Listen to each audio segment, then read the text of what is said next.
आप सभी का पुनः स्वागत करते हैं द इंग्लिश हिंदी पे। और कल के वीडियो में आपने देखा होगा कि राजभाषा अधिकारी को कितनी सैलरी मिलती है। लेकिन आज की जो ये वीडियो है ये बहुत ही इम्पोर्टेंट है और कई वर्षों से चले आ रहे इस वाद विवाद में आपको क्लैरिफिकेशन मिलना बहुत मुश्किल हो जाता है कि राजभाषा अधिकारी और ट्रांसलेटर में से कौन सी जॉब चुने, कौन सी जॉब ठीक रहेगी। इससे पहले हम आगे बढ़ें, आपको बता दें कि भाई आपने बहुत सारे ऐसे राजभाषा अधिकारी देखे होंगे जिन्होंने बैंक को छोड़कर जेएचटी को चुनना ही पसंद किया। हालांकि आपको पता ही है, कल हमने देखा 95,000 से ऊपर तनख्वाह मिलती है, लेकिन जेएचटी की जो तनख्वाह है वो 65,000 इन हैंड आती है। उसके बावजूद भी लोगों ने बैंक को नकारा, बैंक के हाथ जोड़े और वो चले गए अपना जेएचटी की तरफ। तो ऐसा क्यों है, इसका कोई ना कोई तो रीज़न होगा। अदरवाइज इतनी 30,000 25-30,000 के ज़्यादा वाली नौकरी कौन छोड़ना चाहेगा, क्योंकि 25-30,000 पे तो हमारे आसपास में आपको बहुत ऐसे लोग मिल जाएंगे जो 20-25,000 की नौकरी करते हैं। तो चलिए आगे बढ़ते हैं और जानते हैं कि राजभाषा अधिकारी जो पीएसयू बैंक्स में होते हैं वर्सेस ट्रांसलेटर्स जो सेंट्रल गवर्नमेंट में होते हैं, इनमें से कौन सी जॉब बेटर है, किसके क्या प्रोज एंड कॉन्स हैं।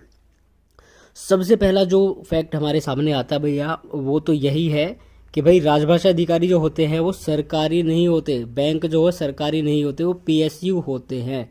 दूसरी चीज़, जो ट्रांसलेटर होते हैं वो मंत्रालय के अधीन आते हैं, तो वो सारे के सारे भैया अपने केंद्र सरकार के कर्मचारी अधिकारी होते हैं।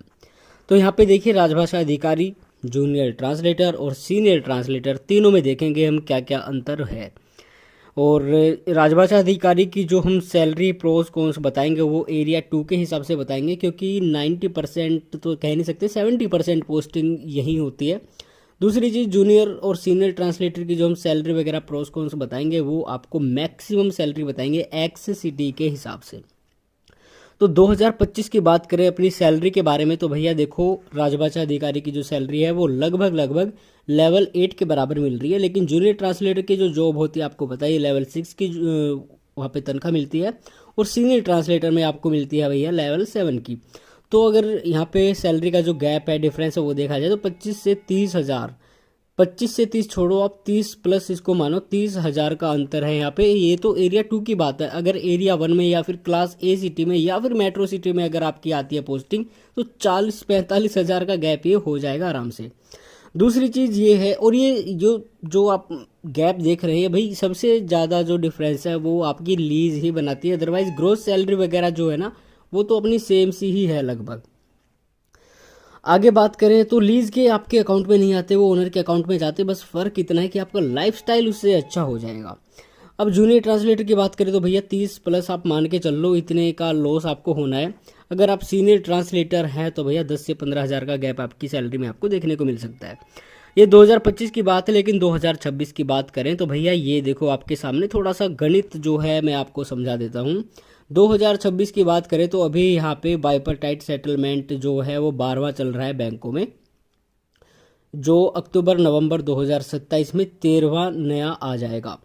अगर यहाँ की बात करें सेंट्रल गवर्नमेंट की, तो भैया यहाँ पे 8वां पे कमीशन बहुत जल्द आने वाला है, जो 1/1/2026 से लागू होगा। वो आपका आए कभी भी आए, जैसे कि आपको पता ही है भैया 2022 से सैलरी मिली थी, लेकिन वो 2024 में आया था। बैंकों की बात करें तो पिछले साल ही आया था वो मार्च में। और यहाँ पे बात करें अगर हम 8th पे कमीशन की, तो 1/1/26 से आएगा। ये थोड़ा बहुत लेट आए, लेकिन आपकी जो सैलरी बढ़ेगी वो 1/1/26 से ही मिलेगी। जो आपके एरियर वेरियर होंगे वो आपको मिल जाएंगे। तो यहाँ पे मिनिमम की बात करें तो भैया 15 से 20,000 के आसपास उछाल आ सकता है जेटीओ की सैलरी में। और मिनिमम सीनियर की भी बात करें तो भैया अभी इसका कुछ आइडिया है नहीं, लेकिन 15-20,000 तो आराम से आपकी बढ़ेगी सैलरी। तो ये जो गैप है ये वहाँ पे फिल हो जाएगा। तो अगर इस टाइम पे आप जा रहे हैं अपना भैया सेंट्रल गवर्नमेंट में, तो बिल्कुल बहुत बढ़िया चीज़ है। लेकिन अगर आप बैंक में जा रहे हैं तो वहाँ पे 2027 में फिर से आने वाला है बाइपरटाइट सेटलमेंट। क्योंकि सबसे बड़ी चीज़ जो मैं आपको बताने वाला हूँ वो ये है कि सेंट्रल गवर्नमेंट में भैया 10 साल में आता है पे कमीशन, लेकिन यहाँ पे बीपीएस जो आता है ना, वो हर 5 साल में आता है। मतलब हर 5 साल में आपकी सैलरी बड़े उछाल के साथ बढ़ती है। आगे चलते हैं, चेंज की बात करें तो यहाँ पे चेंज जो है बीपीएस में तो कोई चेंज होने वाला है नहीं, सैलरी बढ़ेगी। लेकिन जूनियर और सीनियर ट्रांसलेटर में भैया बहुत साल से मांग हो रही है कि जो जेटीओ की पोस्ट है उसको 4200 से बढ़ाकर 4600 ग्रेड पे की पोस्ट कर दी जाए, और सीनियर ट्रांसलेटर की जो है उसे 4600 से बढ़ा के 4800 कर दी जाए। ये 10-15 साल से फाइट हो रही है, लेकिन कब इसका क्या कंक्लूजन निकलेगा वो कुछ कह नहीं सकते। बात करें 8th पे कमीशन की तो बहुत कम चांसेस है कि ऐसा होगा। आगे चलते हैं, अब आपको बता देते हैं पोस्टिंग के बारे में। तो भाई देखो, पोस्टिंग की बात करें तो जूनियर और सीनियर ट्रांसलेटर वाली जो बात है वो है depends on rank and ministry. आपने एसएससी का पेपर दिया, उसमें आपकी रैंक किस हिसाब से आई, अब आपको जो डिपार्टमेंट मिला, मान लो 20 बंदे उन्होंने सिलेक्ट किए, 20 में से आपकी रैंक कौन सी है उसके हिसाब से आपके सारे प्रमोशन होंगे। रैंक अच्छी है तो आपको अच्छा डिपार्टमेंट, अच्छी जगह पोस्टिंग मिलने की पूरी पूरी संभावना है, क्योंकि वहाँ पे प्रेफरेंस रैंक वाले को ही दी जाती है। लेकिन बैंकों की बात करें तो यहाँ पे रैंक वैंक सब खत्म, आपका सिलेक्शन हुआ, बात खत्म। अब मान लो जैसे बैंक ऑफ बड़ौदा में 30 बंदे हैं, 30 में से जो नंबर 1 पे है और नंबर 30 पे है, भाई दोनों बराबर है, वहाँ पे रैंक वैंक कुछ नहीं चलने वाला, आपका सिलेक्शन हो गया, रैंक का सिस्टम हो गया खत्म। अब यहाँ पे ज़्यादातर बैंकों में देखा गया है कि प्रेफरेंस दी जाती है फीमेल्स को। उनके आसपास मान लो 2 बंदे हैं, दोनों राजस्थान के हैं, अब राजस्थान में एक वैकेंसी है तो भैया लड़की को मिलने वाली है वो वैकेंसी, तो ये चीज़ें यहाँ पे थोड़ी देखने को आपको मिल जाएंगी। और फिजिकली डिसेबल्ड जो है उनको भी थोड़ी बहुत प्रेफरेंस दी जाती है, खैर वो उस बारे में मैं कुछ कह नहीं सकता। तो यहाँ पे ये थोड़ा है बैंकों में, आप देख लेना। पोस्टिंग की बात करें तो भाई पोस्टिंग देखो यहाँ पे सर्कल, रीजनल या जोनल या फिर हेड ऑफिस में हो सकती है, लेकिन अगर यहाँ की बात करें ट्रांसलेटर की तो भैया आपको सबॉर्डिनेट ऑफिस, डिपार्टमेंट या फिर हेड ऑफिस आपको मिलने के पूरी पूरी चांसेस हो जाते हैं। वो आपकी रैंक पे ही डिपेंड करता है सारी चीज़ें। वर्किंग आवर्स की बात करें तो 9:45 तक बैंक में आना होता है। लगभग 45 से 10 बजे के बीच में लोग चले जाते हैं बैंकों में अपना काम करने के लिए, और ये होता है आपका 6 बजे तक। तो 6 से प्लस का साइन आप यहाँ पे देख रहे होंगे, ये इसीलिए है क्योंकि बैंक में आप किसी से भी पूछ लो कि भैया टाइमिंग क्या है, तो बैंक में एक ही चीज़ आपको कहेंगे कि भैया आने का टाइम है, जाने का टाइम नहीं है। लेकिन 6 बजे के आसपास चले जाते हैं। वो ऑफिस पे डिपेंड करता है, वो आपके नेचर पे डिपेंड करता है, आपके हेड पे डिपेंड करता है कि भाई आपको किस टाइम पे वो जाने देंगे। लेकिन आप तैयार होके चले, तैयार होके ही बैंक में एंट्री करें कि भैया 6:30 भी हो सकते हैं, 7 भी हो सकते हैं, क्योंकि बहुत सारे ऐसे लोग होते हैं जिनको एडिशनल काम परमानेंटली ही दे दिया जाता है। वो काम कुछ भी हो सकता है, एचआर का हो सकता है या फिर किसी भी चीज़ का हो सकता है, उसके बारे में कोई यहाँ पे श्योर नहीं होंगे हम। अगर बात करें सेंट्रल गवर्नमेंट की तो भाई यहाँ पे बहुत बढ़िया चीज़ है, आने जाने का एकदम फिक्स टाइम रहता है। भाई कभी कभार की बात अलग है, मान लो कोई ऊपर से लोड आ रहा है, कोई आपको काम ज़्यादा करना है, ट्रांसलेशन ज़्यादा करना है, कुछ और चीज़ें हैं, तो उस टाइम पे आपको रुकना पड़ सकता है। लेकिन यहाँ पे 9:15 का टाइम है, 9:25 तक आप आराम से हंसते खेलते आइए, बायोमेट्रिक लगाइए। उसके बाद में 5:45 आपका एग्जिट का टाइम है। ये थोड़ा बहुत 15-20 मिनट ऊपर नीचे हो सकता है। अगर ये 5:45 की जगह 6 बजे है तो यहाँ पे 9:15 की जगह 9:30 हो जाएंगे, लेकिन आपके घंटे इतने ही होते हैं। तो ये आप 45 की बजाय 35, मतलब 10 मिनट की यहाँ पे छूट होती है, तो 35 पे आप निकल सकते हैं। हम तो ऐसे ही निकलते भैया। आगे ट्रेनिंग की बात करें तो भाई देखो यहाँ पे 5 दिन की सेंट्रल ट्रांसलेशन ब्यूरो की ट्रेनिंग होती है। ये उच्च अधिकारियों के प्रशिक्षण होता है। लेकिन अगर बात करें हम भाई ट्रांसलेटर्स की तो यहाँ पे 30 वर्किंग डेज की ट्रेनिंग होती है सीटीबी के द्वारा, जो कि जिसमें सारी कुछ चीज़ें सिखाई जाती है आपको, और अपना खाना खर्चा, रहना पीना सब कुछ अपना सीटीबी से ही होता है। लेकिन यहाँ पे जो 5 वर्किंग डेज की ट्रेनिंग की बात करें तो भैया ये इनका अप्रूवल मिल पाना भी बहुत बहुत मुश्किल होता है बैंकों में। वो आप पर और आपके सीनियर्स पर, आपके ऑफिस पर डिपेंड करता है, लेकिन बहुत कम चांसेस होते हैं, बहुत कम बैंक रिलीव करते हैं। आगे बढ़ो भाई, ट्रांसफ़र। अब देखो ट्रांसफ़र की बात करें तो भैया हर 4-5 साल में आपको इधर से उधर, इधर से उधर, उधर से इधर ये जाना पड़ सकता है। हाँ, आपको होम स्टेट मिल सकता है, लेकिन एक टाइम आएगा जब आपको स्टेट के एक कोने से दूसरे कोने में भी जाना पड़ेगा, और एक ऐसा टाइम भी आएगा जब आपको दूसरे स्टेट में भी जाना ही पड़ेगा। लेकिन 4-5 साल में आपका जाना ये तय है। लेकिन अगर बात करें हम ट्रांसलेटर्स की तो भाई यहाँ पे पॉलिसी पे डिपेंड करता है। बहुत सारे ऐसे डिपार्टमेंट है, मान लो राजभाषा विभाग जैसे अपना हो गया भैया, अगर वहाँ पे आपको दिल्ली मिल गया तो दिल्ली ही रहोगे लाइफ टाइम। इनकम टैक्स हो गया, एक जो डिपार्टमेंट मिल गया वहीं पे रहोगे। मोस्टली ऐसे डिपार्टमेंट होते हैं। कुछ कैग वगैरह जैसे डिपार्टमेंट हैं उनमें ही ऐसा है कि भैया 4-5 साल में आपके ट्रांसफ़र बैंक की तरह होते रहेंगे। लेकिन वही चीज़ है, डिपार्टमेंट पे ही मैटर करता है। आगे लीव्स की बात करें तो ये लीव आगे भैया आपकी 12 CL, 33 PL, 30 मेडिकल, टोटल होगी 75। इतनी लीव आपको मिल जाती हैं बैंकों में। लेकिन बात करें सेंट्रल गवर्नमेंट की तो 8 CL, 2 RH, 30 EL और 20 मेडिकल, लगभग 60 लीव आपको यहाँ पे मिलती है। तो मेडिकल में थोड़ा डाउट है यहाँ पे, कई लोगों से पूछा था तो ये ऊपर नीचे हो सकता है।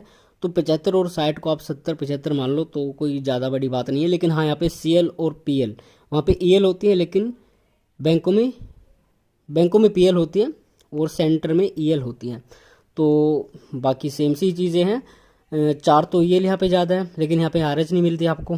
तो लीव की बात करें तो देखो CLO वगैरह जो जितनी सारी लीव है, मान लो आपको जैसे 12 CL मिल गई, 12 में से आपने भैया 10 CL ले ली, अब जो 2 CL बची हैं वो आपके अगले साल में जुड़ जाएंगे। लेकिन सेंट्रल गवर्नमेंट में ऐसा नहीं है भैया, 8 CL में से आपने एक भी नहीं लेना तो वो दिसंबर में सारी जब्त कर ली जाएंगी, वो ख़त्म हो जाएंगी। तो ये चीज़ें थोड़ी सी हैं बैंकों में, क्योंकि बैंकों में लालच भी दे रहे हैं भैया कम से कम लोग छुट्टी लेंगे, तो ये भी एक रीज़न है। छुट्टी को लेके बहुत बड़ी समस्याएं हो जाती है बैंकों में, आप किसी भी बैंकर से पूछ सकते हैं। फैसिलिटीज़ की बात करें तो यहाँ पे लोन की बहुत तगड़ी फैसिलिटी आपको मिलती है, सिंपल इंटरेस्ट पे आपको और कम दाम पे अच्छा लोन मिल जाता है ईजीली। लेकिन डिपार्टमेंट की बात करें तो भाई मिनिस्ट्रीज़ में ट्रांसलेटर्स के लिए ऐसा कुछ नहीं है। हो सकता है डिफेंस में आप चले गए, वहाँ पे आपको कैंटीन वैंटीन की छोटी मोटी कुछ सुविधाएं मिल गई, लेकिन इतनी लोन वोन की इतनी बड़ी सुविधाएं वहाँ पे उपलब्ध नहीं होती हैं। वर्कलोड की बात करें तो भैया 90% चांस होते हैं कि आपको एडिशनल काम दिया ही जाएगा। सेंट्रल गवर्नमेंट की बात करें तो भैया अपने यहाँ तो एक ही चीज़ है कि एडिशनल काम दे देंगे छोटा मोटा, लेकिन आप उसको मौज मस्ती से करेंगे। बैंकों में करेंगे तो वहाँ पे आपको जिम्मेदारी के साथ करना पड़ेगा, लेकिन सेंट्रल गवर्नमेंट में 10% ही चांस होते हैं। आगे चलते हैं प्रमोशंस। तो भैया प्रमोशंस के लिए भी हमने बहुत सारी रिसर्च की थी, तो उसका यही निकला है। स्केल 1 यहाँ पे राजभाषा अधिकारी होता है, उसके बाद स्केल 2 मैनेजर बनता है, स्केल 3 वो सीनियर मैनेजर तक इजीली चला जाता है। उसके ऊपर अब उसको बहुत सारी साठ गांठ लगानी होंगी, वैकेंसीज अवेलेबल हैं नहीं है, आपको अच्छे से लिंक बनाने पड़ेंगे, ये सारी चीज़ें आती है। लेकिन भैया सेंटर, और यहाँ पे एक चीज़ और मैं आपको बता दूँ, बैंकों में क्या होता है, आपको प्रमोशन के लिए एग्ज़ाम इंटरव्यू वगैरह, शायद एग्ज़ाम और इंटरव्यू का पक्का नहीं है, लेकिन हो सकता है एग्ज़ाम प्लस इंटरव्यू हो या फिर ओनली इंटरव्यू हो।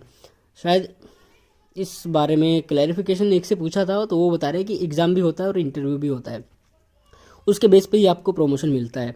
लेकिन सेंट्रल गवर्नमेंट में क्या है भाई, अब जो आपका एग्ज़ाम होगा ना बैंकों में, उसमें जितनी अच्छी आपकी रैंक आएगी उतना अच्छा आपको प्रमोशन मिल जाएगा, उतना जल्दी।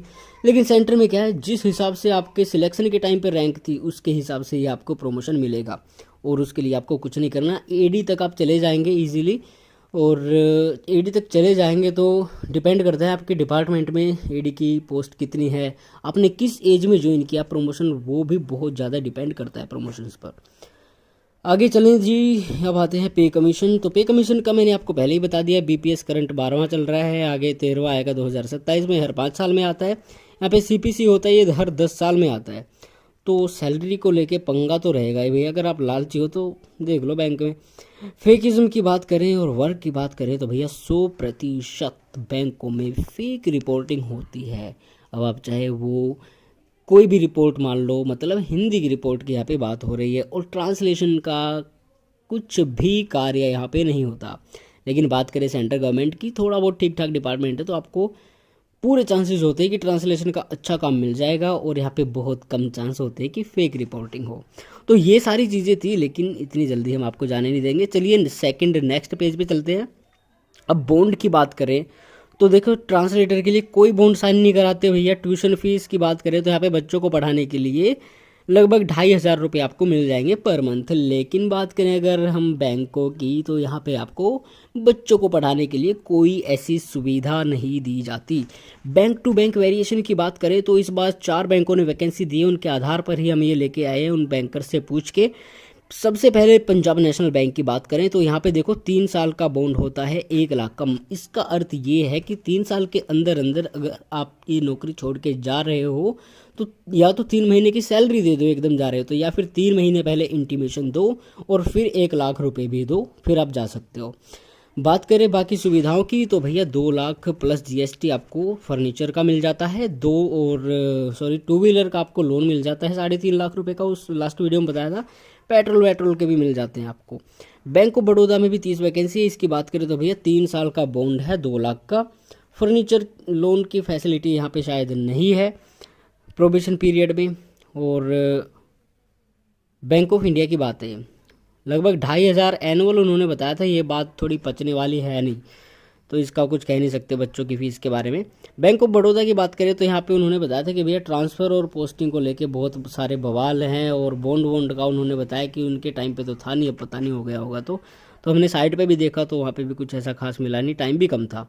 इंडियन बैंक की बात करें, यहाँ पे भी 5 वैकेंसी हैं। तो भैया देखो 2 साल का बॉन्ड है 2 लाख का, और पेट्रोल अलाउंस मिलता है, फर्नीचर वर्नीचर कुछ नहीं मिलता आपको प्रोबेशन पीरियड में। अब लास्ट पेज पे हम चलते हैं, थर्ड पेज पे। अब कंक्लूजन भैया, राजभाषा अधिकारी या फिर ट्रांसलेटर, चलो फाइनल डिसीजन हम बना लेते हैं। तो यहाँ पे देखो भाई, सबसे बड़ी चीज़ सेकंड और फोर्थ सैटरडे की ही छुट्टी होती है, लेकिन अपनी बात करें सेंट्रल गवर्नमेंट के ट्रांसलेटर की, यहाँ पे हर शनिवार एतवार आपकी छुट्टी है, 5 वर्किंग डेज है। लेकिन बैंकों में ऐसा नहीं है, बैंकों में बहुत भसड़ है। आगे बात करें सबसे बड़ी, जो कि है जूनियर और सीनियर, यहाँ पे कोई नहीं होता, वन मैन आर्मी होता है। हाँ वो बात अलग, अगर आप हेड ऑफिस में चले गए तो वहाँ पे आपका पूरा ओएल का डिपार्टमेंट होता है, वहाँ पे आपको जूनियर सीनियर तरह तरह के पता नहीं अलग अलग चीज़ें मिल जाएंगी। लेकिन अगर आप छोटे ऑफिस में, और चांसेस होते हैं क्योंकि एचओ में बहुत कम सीट होती है, तो चांसेस क्या 90% आप मान के चलो कि आपकी पोस्टिंग इधर उधर ही आएगी सर्कल ऑफिस में, बड़े ऑफिस में। तो वहाँ पे भैया आपको वन मैन आर्मी रहेगी, ना जूनियर होगा ना सीनियर होगा, सीख नहीं पाओगे कुछ भी। ट्रांसलेटर की बात करें तो भैया बहुत कम ऐसी ऑफिस है, सबऑर्डिनेट में चले जाओगे, लेकिन एक टाइम पे आप आ जाओगे ऐसे ऑफिस में कि वहाँ पे आपको जूनियर सीनियर मिल जाएंगे, और सीनियर होने बहुत ज़रूरी होते हैं, और वो भी बढ़िया सीनियर होना। तो वहाँ पे पूरे पूरे चांसेस होते हैं, इसीलिए हमने एट ए स्टेज लिखा है। अगर शुरू में नहीं है तो एक टाइम पे मिल जाएंगे आपको। एडिशनल चार्ज की बात करें तो भैया बैंकों में एक तगड़ी चीज़ होती है, ये शायद पता नहीं कोई आपको बताएगा नहीं बताएगा, लेकिन हम बता देते हैं। यहाँ पे ब्रांचेज के मेंटर आपको बनाया जाता है, तो आपको 1 या 2 या 3 4 अवेलेबिलिटी के हिसाब से, स्टाफ के हिसाब से, ब्रांचेज के हिसाब से आपको 3 4 ब्रांचेज दे दी जाएंगी। अब उनका आपको फॉलोअप करना है, उनको डेली कॉल करना है, उनको पूछना है भैया आज हमें ये करना, आज हमें ये टारगेट करना है, वो करना है, ये करना है। रोज़ की रोना रहता है, नई नई चीज़ें आती हैं। ट्रांसलेटर की बात करें तो भैया मज़े करो, यहाँ पे एडिशनल चार्ज के बहुत कम चांस होते हैं, लेकिन यहाँ पे इतनी वो भसड़ नहीं होती फ़ोन वोन वाली। सफोकेटेड है भैया बैंक की नौकरी, सिंगल बिल्डिंग के चांसेस होते हैं, तो आपको ऐसा एनवायरनमेंट ना मिले जहाँ पे आपको इतनी सारी सुविधाएं मिले। एक जगह ही बैठना है, एक ही हॉल में रहना है, वहाँ पे इतने अच्छे कैबिन भी नहीं होते हैं बैंकों में।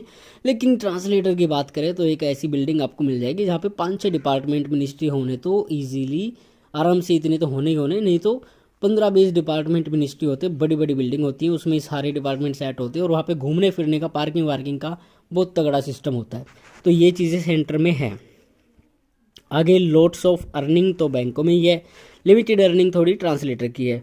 लोन फैसिलिटीज़ बिल्कुल आपको मिलेंगी, लेकिन यहाँ पे ऐसी कोई नहीं है ट्रांसलेटर की। और लिमिटेड ओएल वर्क यहाँ पे आपको मिलेगा, बहुत कम चांस है। लेकिन ट्रांसलेटर में जो भी मिलेगा राजभाषा का, वहाँ पे आपको उम्मीद है कि ठीक ठाक काम मिल जाएगा।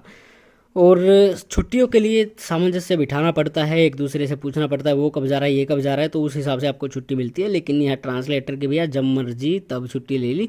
हाँ वो डिपार्टमेंट मतलब स्टाफ पे मैटर करता है, ज़्यादा स्टाफ है तो वहाँ पे भी थोड़ी बहुत करनी पड़ती है चीज़ें। और स्टडी की बात करें, जो सबसे इम्पोर्टेंट चीज़ है भाई, स्टडी के लिए टाइम मिलना बहुत मुश्किल हो जाता है बैंकों में दूसरे पेपर की तैयारी करना, क्योंकि आपको थका ही इतने देंगे कि भाई आपके बस की नहीं रहेगा, बैंक में तो आप पढ़ ही नहीं सकते। लेकिन ट्रांसलेटर की बात करें, थोड़ा ठीक ठाक भी डिपार्टमेंट मिलेगा तो पूरे चांस है कि आप ऑफिस में भी पढ़ेंगे, घर पर भी आके मज़े से पढ़ेंगे, क्योंकि दिन में मूड ख़राब होकर नहीं आएगा। आगे पर्सनल लाइफ की बात करें तो भैया पर्सनल और प्रोफेशनल मिक्स हो जाएंगे बैंकों में। और ट्रांसलेटर की बात करें तो ऑफिस का काम ऑफिस में ही, बाकी आपकी जो पर्सनल है मज़े करने हैं। आगे भैया पे बॉन्ड मैंने आपको बता दिया, यहाँ पे बॉन्ड मनी आपको पे करनी पड़ेगी, लेकिन यहाँ पे ऐसा कुछ नहीं है, जब मर्जी थोड़ा होता है 15-20-25 दिन या 1 महीने का, आप इंटीमेशन दो कि मुझे जाना है और आप गुड बाय कर दोगे। अब अगर हम इस चीज़ को सिंगल सेंटेंस में रखना चाहें तो भाई देखो, ये मैंने आपको सारी प्रोस एंड कॉन्स बता दिए दोनों के, तो आपका डिसीजन है। लेकिन अब मैं इस पर अपने क्या विचार रखता हूँ, ये देखो सिंगल सेंटेंस की बात करें तो भैया सीधी सीधी सी बात है, अवॉइड बिकमिंग ए राजभाषा अधिकारी, और राजभाषा अधिकारी मत बनो अगर आपको ग्रो करना है ओएल सेक्टर में। अगर आपको राजभाषा के काम करने में इंटरेस्ट है, अगर आपको भैया ट्रांसलेशन में इंटरेस्ट है, तो वहाँ पे ऐसा कुछ नहीं होता, बैंकों में मत जाओ। आगे बात करें दूसरे सेंटेंस की, तो ये लास्ट वाला सेंटेंस है हमारा, if you want only money, केवल पैसा आपको दिख रहा है, थोड़ा बहुत आप प्रेशर झेल लोगे, डांट वाट फटकार सुन लोगे, ब्रांचेस का थोड़ा बर्डन ले लोगे, थोड़ा सफोकेटिंग आपकी जो जॉब होगी, स्टिफलिंग जॉब होगी कि भैया वहाँ पे घुटन सी आपको फील हो रही है, बहुत ज़्यादा घुटन होती है, अगर ऐसी चीज़ है ये सब आप सहन करके अच्छा पैसा कमा सकते हैं, तो बिल्कुल आप जाइए, राजभाषा अधिकारी बनिए और अपने कैरियर में आगे बढ़िए। तो ये 20 मिनट में हमने ये सारे बिंदु जो है डिस्कस कर लिए हैं। आई होप आपने अब थोड़ा सा मन बना लिया होगा, एक बार इसके बारे में अच्छे से सोच ले, अच्छे से विचार कर ले। नहीं तो भैया 20-30 हज़ार के गैप वाली नौकरी छोड़कर कोई मूर्ख ही जाएगा। तो वो मूर्ख तो है नहीं, इतने लोग जो चले जाते हैं बैंकों से तो और सेंटर में आ जाते हैं। तो भैया ये अपना सोच लेना आप, डिसीजन आपका है, लाइफ आपकी है। और सबसे बड़ी चीज़ है, अगर आप प्रेशर मेंटेन करना जानते हैं, थोड़ा झेल लेते हैं, तो बिल्कुल आप बैंकों में जा सकते हैं। बाकी आप सभी को नमस्कार, फिर किसी और वीडियो में मुलाकात करते हैं। तब तक के लिए अपना ख्याल रखें, सुरक्षित रहें, पढ़ते रहें, बढ़ते रहें और हमारे साथ कनेक्टेड रहें।